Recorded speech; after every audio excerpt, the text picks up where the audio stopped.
Welcome back, folks. This is the Lighthead online video show with Greg Eric and Michael Colligan from the Get a Grip on Lighting podcast, folks. That's getagriponlighting.com. And this episode of the show is brought to you by Keystone Technologies. Go to KEYSTONETECH.com for the Retrofit Kings, the light made easy, Greg.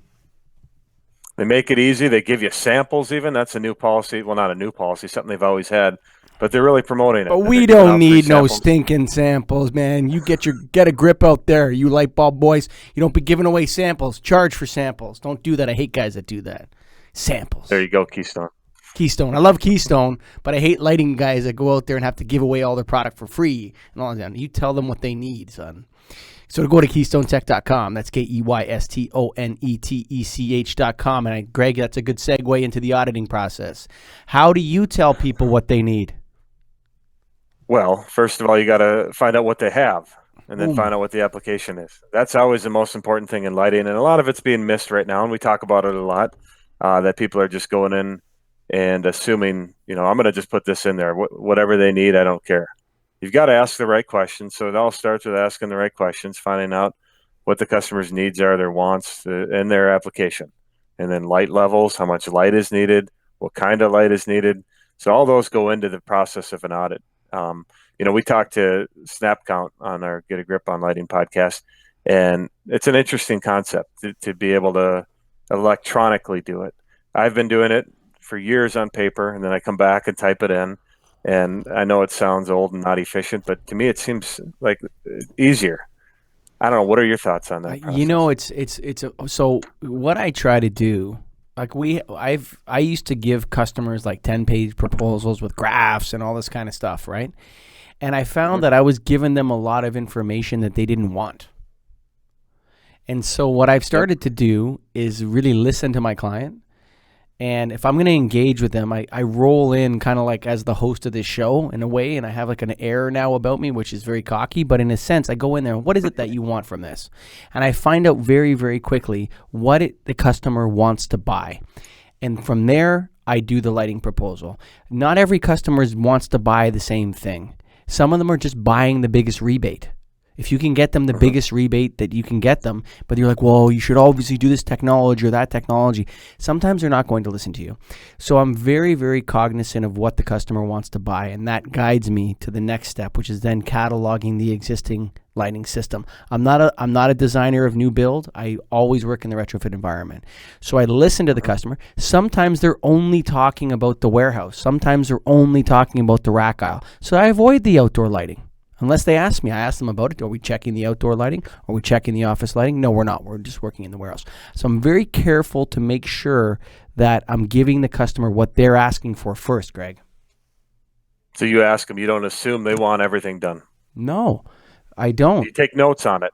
I do. If I drive around the back of the building, count all the wall packs. Yeah. Yes, of course. Save time. But what I found is, though, once I'm there, but if they don't want me to go through their offices, I'm not going to count all. It depends on the size of the building too.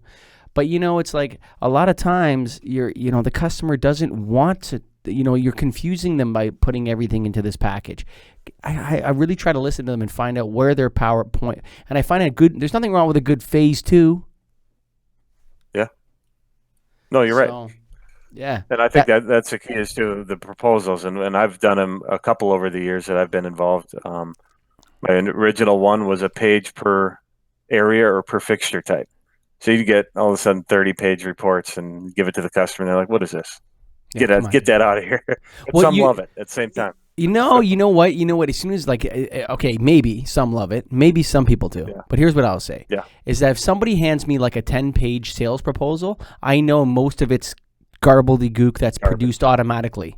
Okay, where is the page that matters, right? Yep. Oh, okay. The rest of this stuff gets automatically produced in some proposal thing you've done. Oh, and then page 17 is the actual work. Oh, okay. Stop wasting paper and cutting down trees, son. Just give me what I need to know. Put on to 3-4 page report max gives you everything you need. Yeah, do a little cover page, maybe an Excel spreadsheet with a summary and the bullet points of what they want to be able to do. I find that a lot more powerful. Now, it depends on the customer. Some customers really want a thorough analysis like the Randy Johnson. I can't do the Randy Johnson. I just won't do that unless they're paying me. Yeah, I don't know and he about does you. get paid for doing it, so Yeah. that's a good way to go. Yeah, I'm not going to But do it unless what you do you pay think? me. Yeah, what do you think on the automatic and doing it, inputting your information on an iPad or tablet versus a piece of paper? I think it generates to a TMI. I think it's a TMI generator. I don't know. I'd have to try out their software and whether you could scale it back to Mhm. just do what I want to do. But I mean, if I don't want my guys in the field taking a lot of pictures and entering a lot of data Right. and spending a lot of time at a site unless the customer is paying us to do that or extremely engaged or there's a high likelihood of a close. I'd rather start off with more of a preliminary estimate based on the numbers than really spend Yeah, a lot of time. I don't know how you feel about that.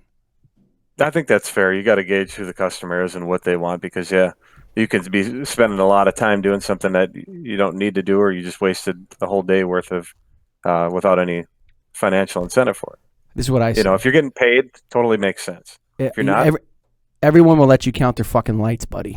There's the F bomb. You're gonna beep that out, Matt. But I want it in there. yeah, Everybody will let you count their fucking lights, dude.